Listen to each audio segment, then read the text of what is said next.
omuwala gwe mulaba mu katambi oyo boyfriend we yamuwonga mu sitaani.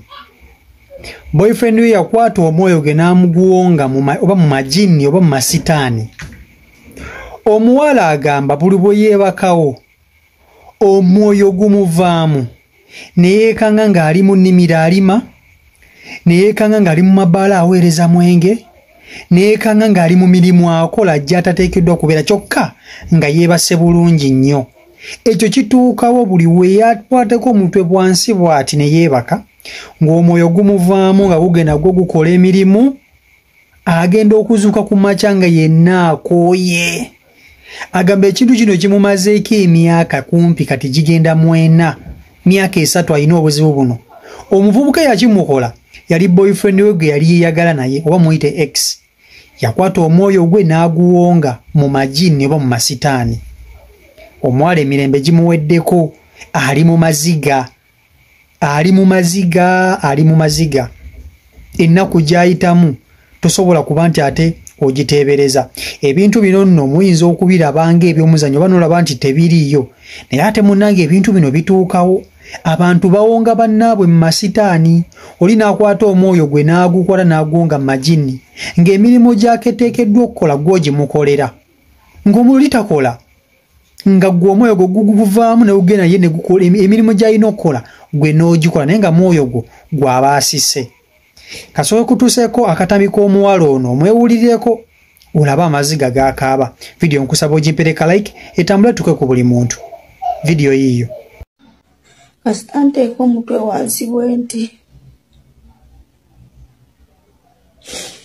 mbeera mu mabbala nga ndi mu kuweereza, mbeera mupotekezeeko nga ndi mu kutunda abanange munyambe ekimala obulamu bwange babuwonga. Omulezi yawonga obulamu bwange, yabuteeka mu bintu byesitategeera. Kusula azimba ennyumba ze tasakikiriza naye akimanyi yakikiriza bannange. Natika ensawo z'amanda zino zibatunga 2, emu ng'eri eno endala ng'eri eno, nenzeetika. Kasita nteeka wansi omutwe bwenti neevaamu, tosobola kikkiriza. Naye omuntu akimanyi yakikiriza. Mpita eno wansi mu bigere oba okukomawo mba neewulira bannange kino ekintu tosobola kikkiriza bw'oba tokimanyi. Mpita wansi mu bigere negera netandika enkola emirimu. Olumusi nempita mu matu, naye obulamu bwange bwazirana kubeera ebintu ebyerandika okubeerawo kati myaka 3 kyenalirira kyonna kyaggwaawo. Eyo famire eri ku kisaawe, famire omulenzi yakaliwa embuto emirundi 9, tosobola kikkiriza.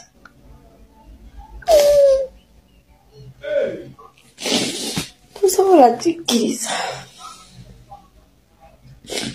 Osobola ogamba mbuno oyo alimba, naye nga byekugamba bituufu.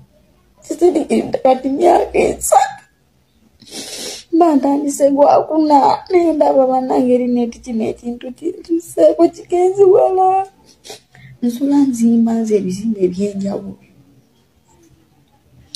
nsula ndabirira abaana bannange munyambe, ndabirira abaana naye nga sina gwennyina.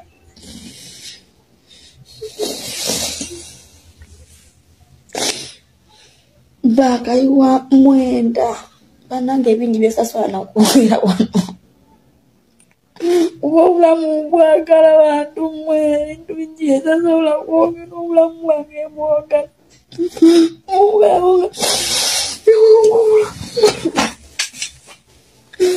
Omuvubuka yawonga obulamu bwange,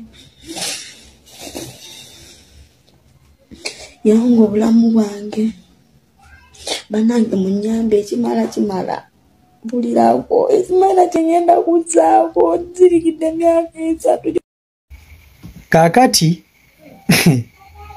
ne Katonda atusaasire bannange, mulimu ekintu ky'owulira n'ogamba baddala kituufu kino kyempulira gye kiri, oba bya bulimba ne munange ebintu bino bituukawo ebintu bino abantu bibatuukako tulina kwenywereza Katonda yekka na kubeera basabi sijja kukulimba bw'oba oli musiraamu yongera edduwa Allah subhanahu wa ta'ala tokera nga omukoola nawe omulokole tokera nga okuwokoola Mukama Katonda akukuume wanga abantu bakola ebintu by'otasuubira mu bulamu bwaffe kakati omuwala oyo omulaba omuwala yemboozi ye goyinza okugiwulira ng'ey'okusaaga naye ate mu butuufu ebintu ebyo bituukawo abantu bakwata emyoyo gy'abannaabwe ne bagiwonga mu masitaani okitegeera oli asobola okuba nga alina emirimu oli n'akugamba nti bannange nze buli wenzugwawo ngenda okuzza okuka nga nzijudde ebisooto n'ebisooto ebyo nga simanyi gye nabijje mpulira nkooye kumbe omwoyo gwamuvuddemu n'ogenda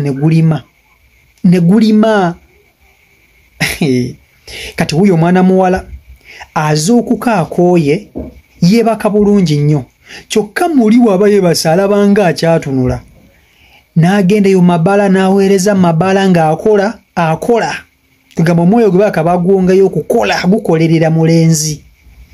gukolerera mulenzi n'agendeyo n'asomba ebintu ng'akola n'agenda n'alima Mukama Katonda atusaasire bannange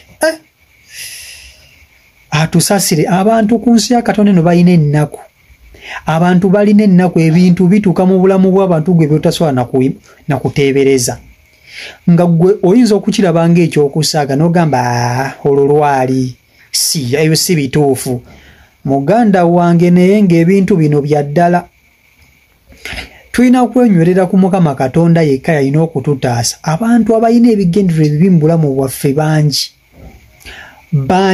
gw'omanyi ne gw'otamanyi gwewanyiiza ne gw'otanyiiza gwewasobya ne gw'otaasobya bonna tebatwagaliza ssanyu nze nkubuulira imagine mwana muwala buli we yeebakawo bw'ati omwoyo nga gumuvaamu n'agendeyo mabala n'aweereza n'agendeyo mu nnimiro n'alima n'agendeyo mu botiiki n'atunda engoye kwegamba emirimu nga ye mukozi wa mirimu buli yeebakawo akolera abantu balala mirimu ate nga bituufu ebintu bino tobigaya bituufu wabula ekintu kimu oli musabi oba nze mukubuuza gwandaba oli musabi oba nedda sifayo ku ddiini yoyo nayona gy'okkiririzaamu azironga azi Katonda okimanyi nti Katonda ye Katonda wa buli kintu oli musabi era oli mukkiriza ebintu bino bituuka ku bantu era ebintu bino abantu babikolera ddala bannaabwe kitegeera mulimu abasajja nga balogongo oli asobola okukwata omwoyo gwo n'agusika ne gugenda nga oli mu lulimbi okuva wano mpaka emitala w'amanya naye nga gwe munange musajja wate olina mu kibuga oli wano mu kibuga mu Kampala olina akaduuka ko mu ttawuni naye nga buli weebakawo ozuuka ku makya nga waliwo omuntu nga yasse omwoyo gwo n'agutwaleyo ne gutandika okulima kitegeera abantu bakolera ddala obulamu bwaffe ebintu ebitategeerekeka n'ogaba bannange nazza gwaki omuwala wuuyo alaajana agamba omuvubuka yasiranya obulamu bwe anoonyeza obuyambi bubuze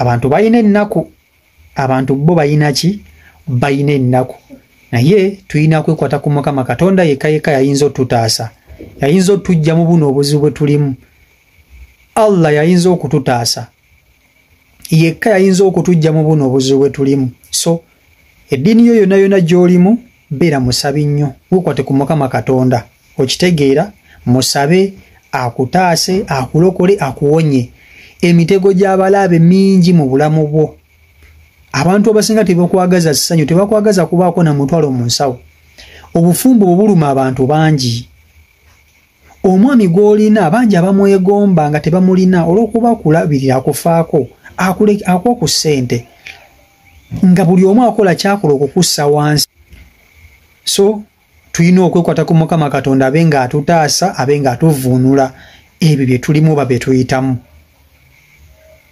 kitegeera ekintu ekyo so Mpagala nnyo mwenna abangobera si Omayigo Uganda YouTube channel kwoli. Mwebale kuba nti ate mugoberera. Subscribing atandaba kusubscribinga. Ate n'ekirala mpaka comment mpaka ndowooza yawo mu comment section. Naawe bingi by'oyinza okuba ng'omanyi bye wali owulidde ng'oyinza okubitugamba awo.